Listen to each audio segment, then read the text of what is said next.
பிரதேச சபை பெண் உறுப்பினர்களை தாக்கச் சென்ற அர்ச்சுனா தடுக்காமல் வேடிக்கை பார்த்த போலீசார் உடனடியாக கைது செய்யுமாறு உத்தரவு. 5 மாவட்டங்களுக்கு வெளியேறுமாறு மண்சரிவு அபாய எச்சரிக்கை.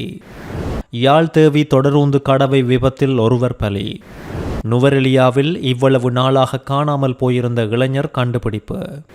கோர விபத்தில் மாணவன் பரிதாபமாக உயிரிழப்பு. சண்டிலிப்பாய் பிரதேச அபிவிருத்தி ஒருங்கிணைப்பு குழு கூட்டத்தின் பின்னர் நாடாளுமன்ற உறுப்பினர் ராமநாதன் அர்ச்சுனாவுக்கும் பிரதேச சபை பெண் உறுப்பினர்களுக்கும் இடையே கடும் வாக்குவாதம் இடம்பெற்றுள்ளதாக தெரிவிக்கப்பட்டுள்ளது.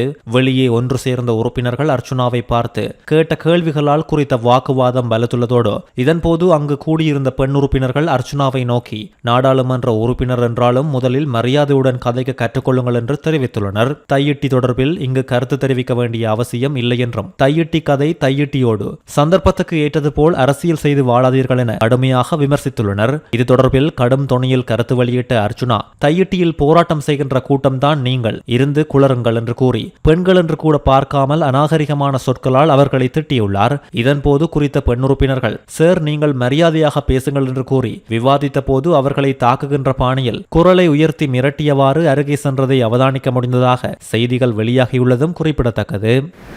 நாட்டில் நிலவும் சீரற்ற காலநிலை காரணமாக 5 மாவட்டங்களுக்கான மண் சரிவு அபாய எச்சரிக்கை நீடிக்கப்பட்டுள்ளதாக தேசிய கட்டட ஆராய்ச்சி நிறுவனம் தெரிவித்துள்ளது. இந்த மண் சரிவு அபாய எச்சரிக்கையானது இன்று மாலை 4 மணி முதல் நாளை புதன்கிழமை மாலை 4 மணி வரை நடைமுறைப்படுத்தப்பட்டுள்ளது. அதன் அடிப்படையில் பதுளை மாவட்டம், கண்டி மாவட்டம், குருநாகல் மாவட்டம், மாத்தளை மாவட்டம், நுவரெலியா ஆகிய மாவட்டங்களில் இடங்களுக்கும் மண் சரிவு எச்சரிக்கை விடுக்கப்பட்டுள்ளதாக தெரிவிக்கப்பட்டுள்ளதும் குறிப்பிடத்தக்கது.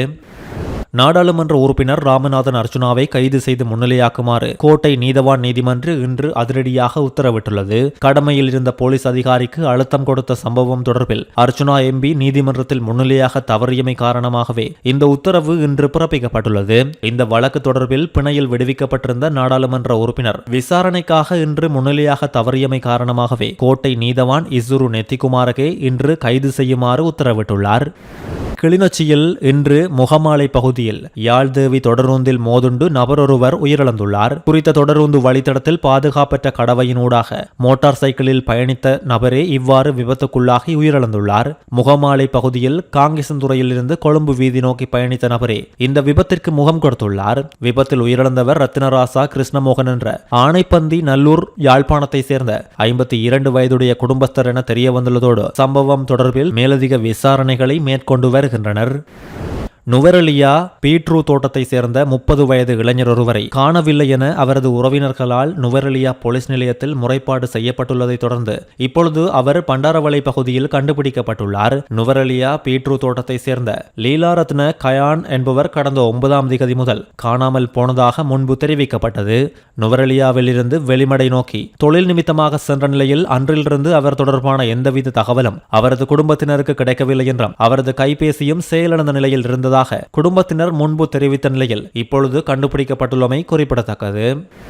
களுத்துறை பதுரலிய பகுதியில் இடம்பெற்ற வாகன விபத்தில் 17 வயதுடைய பாடசாலை மாணவன் ஒருவர் உயிரிழந்துள்ளார். கடந்த 19ஆம் திகதி மோட்டார் சைக்கிள் ஒன்றை முந்தி செல்ல முயற்சித்த மாணவன் கேப் வண்டியுடன் மோதியதில் இந்த விபத்து இடம்பெற்ற நிலையில் குறித்த மாணவனும் மோட்டார் சைக்கிளை ஓட்டி வந்த இளைஞனும் காயமடைந்து மருத்துவமனையில் அனுமதிக்கப்பட்டனர். பதுரலிய போலீசார் மாணவன் உயிரிழந்துள்ளதாக தெரிவித்துள்ளனர். உயிரிழந்த மாணவர் பதுரலிய இலுக்பத டெல்கிட் வத்த பகுதியை சேர்ந்த 7 வயதுடைய விஜயகுமார் திலான் என அடையாளம் காணப்பட்டுள்ளார். பதுரலிய போலீஸ் பிரிவின் கலுகல சந்திக்கு அருகில் இந்த விபத்து இடம்பெற்றுள்ளதும் குறிப்பிடத்தக்கது. டிட்வா சூறாவளி வந்து சென்று ஒரு மாதத்தை அண்மிக்கும் நேரத்தில் கண்டி மீமுறை கிராமத்தில் சுமார் 400 குடும்பங்கள் இன்றும் இருளில் வெளித்தொடர்புகள் அற்ற நிலையில் இருப்பதாக கண்டியில் உள்ள சிரேஷ்ட அதிகாரி ஒருவர் தெரிவித்துள்ளார். நேற்று வரை மீமுறை கிராமத்தில் சுமார் 400 குடும்பங்களுக்கு மின்சாரம் கிடைக்கவில்லை என்றும் அத்தியாவசிய உணவுப் பொருட்கள் நேற்றும் ஹெலிகாப்டர் மூலம் வழங்கப்பட்டுள்ளதாகவும் தெரிவிக்கப்பட்டுள்ளது. கடந்த நவம்பர் 27ஆம் திகதி சூறாவளியின் தாக்கத்தால் மின்சாரம் துண்டிக்கப்பட்டதை அடுத்து சீரமைக்கப்பட்டு வந்த நிலையில் கடந்த 2-3 நாட்களில் அந்த பகுதியில் பெய்த கனமழை காரணமாக புனரமைக்கப்பட்டு வந்த வீதி மீண்டும் சேதமடைந்துள்ளது. இதனால் பாதிக்கப்பட்ட சுமார் 400 குடும்பங்கள் தங்கள் வீடுகளில் முடங்கியுள்ளதோடு அவர்களுக்கு டோர்ச்கள், பேட்டரிகள் போன்றவற்றை வழங்க ஏற்பாடுகள் செய்யப்பட்டுள்ளதாக தெரிவிக்கப்பட்டுள்ளதோடு மக்களுக்கு தேவையான பொருட்கள் ஹெலிகாப்டர்கள் மூலம் வழங்கப்பட்டு வருவதாக அந்த அதிகாரி தெரிவித்துள்ளார்.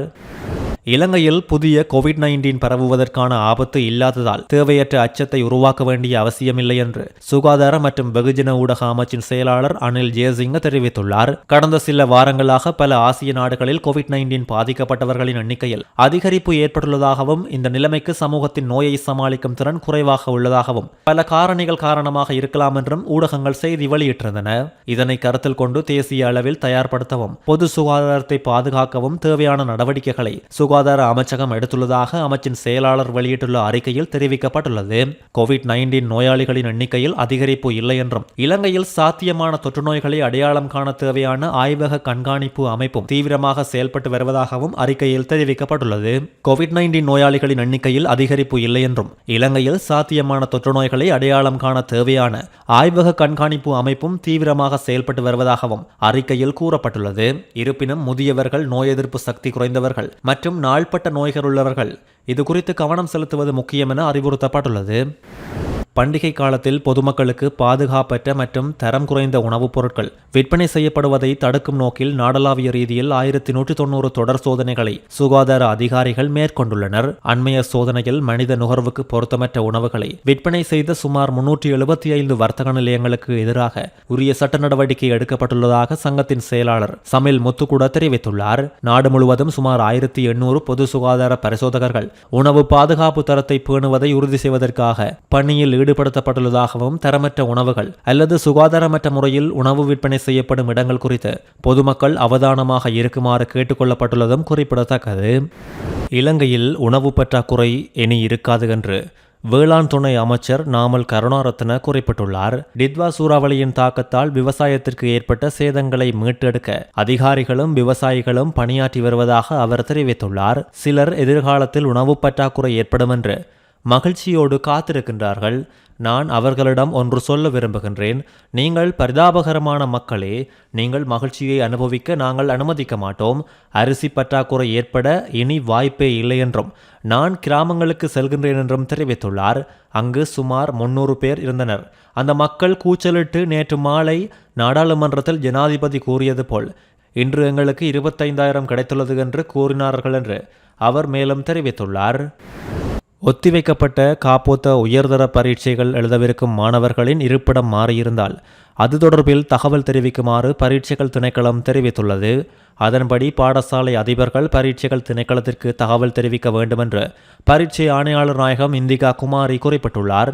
அனர்த்தம் காரணமாக பரீட்சை விண்ணப்பதாரர்களின் அனுமதி அட்டைகள் அல்லது தேசிய அடையாள அட்டைகள் அழிந்திருந்தால் உடனடியாக அது குறித்து கவனம் செலுத்த வேண்டும் என்றும் பரீட்சைகள் ஆணையாளர் நாயகம் சுட்டிக்காட்டியுள்ளமை குறிப்பிடத்தக்கது. இலங்கை செய்திகளை உடனுக்குடன் தெரிந்து கொள்ள எமது சேனலை சப்ஸ்கிரைப் செய்யுங்கள். செய்திகள் தொடர்பான உங்கள் கருத்துக்களையும் கீழே பதிவிடலாம்.